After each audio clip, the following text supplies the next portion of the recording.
Finally धुरंधर बघायला गेलो, ते पण मसाली भात घेऊन. नक्की काय झालं चला सांगतो. तर नमस्कार मंडळी, मी आहे अक्षय. तर झालं असं की दुपारी काम चालू होतं आणि तेवढ्यात गणेश शेठचा फोन आला की धुरंधर बघायला जायचं का. मी पण काय बघितलं नव्हता, म्हटलं जाऊ. कामावर असल्यामुळं ऑनलाईनच बुकिंग केली. 4ला जाणं तर काय पॉसिबल नव्हतं, म्हणून 9चा शो फायनल केला. शो तर काय 9ला होता. मग कामावरून सुटल्यावर पहिल्यांदा रूमवर गेलो. थोडं म्हणलं जरा टाकाटक बनून जावं. मस्त फ्रेश झालो आणि शर्टाला पण इस्त्री करून घेतली. लई दिवसानंतर ब्लॅक शर्ट घातला होता, दिसत पण एक नंबर होता. पण नंतर लक्षात आलं की बाहेर थंडी पण आहे. मग काय पुन्हा वरनं जर्किन पण अडकावायला लागलं. जेवलो पण नव्हतो, म्हणलं थोडं लवकरच जाऊ, म्हणजे जेवणाचं पण काहीतरी नियोजन करता येईल म्हणून लवकरच निघालो. निम्यात पोहोचल्यावर गणेश शेठचा कॉल आला की मस्त मसाली भात बनवतोय, जीवनच जाऊ. फक्त झालंय असं की भात बनवाय घेतलाय, तांदूळ आणायचं विसरलोय. तू येताना फक्त आशुतोष भाईच्या दुकानावर तांदूळ घेऊन ये. मग पोचलो दुकानावर, आशुतोष भाईकडनं तांदूळ घेतलं आणि निघालो घरी. मग पोचलो घरी, बघतोय तर गणेश शेठनी मसाला परतून घेतलाय. तांदळासाठी वाट बघत बसले होते. 8:30 तर कवाच वाजून गेल्या होत्या. मग लावला गडबडीत कुकर गॅसवर. 9 वाजायला 5 मिनिटं बाकी होती, अजून पहिली शिट्टी चालली होती. आता म्हणलं जेवून जायला काय जमणार नाही, भात न्यायचं काहीतरी नियोजन करावं लागेल. मग गणेश शेठनं डोकं लावून चांगला मोठाच्या मोठा डबा घेतला, कारण बारका डबा काय आम्हाला पुरणार नव्हता. मग शेवटची शिट्टी झाली, लगेच कुकर खाली उतरून घेतला.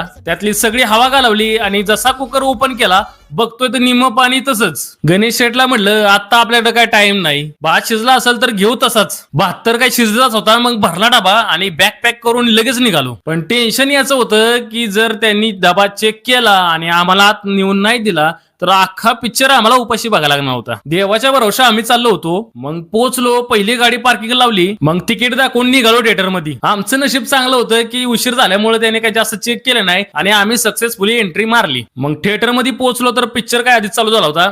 जागा शोधली आणि बसलो. आता भूक पण लागली होती, पण डबा बाहेर काढायला लाज वाटत होती. आता हिरो एवढा माणसं जेवायला आजाना, म्हटलं आपण कशाला लाजायचं. मग काय काढला डबा. मस्त गरमागरम मसाली भात होता, एक नंबर लागत होता. पण त्या भाताच्या नादात निम्मा पिक्चर काय मला कळालाच नाही. तुम्ही धुरंधर बघितलाय का? कमेंट करून नक्की सांगा. व्हिडिओ आवडला असेल तर लाईक करून जावा. धन्यवाद.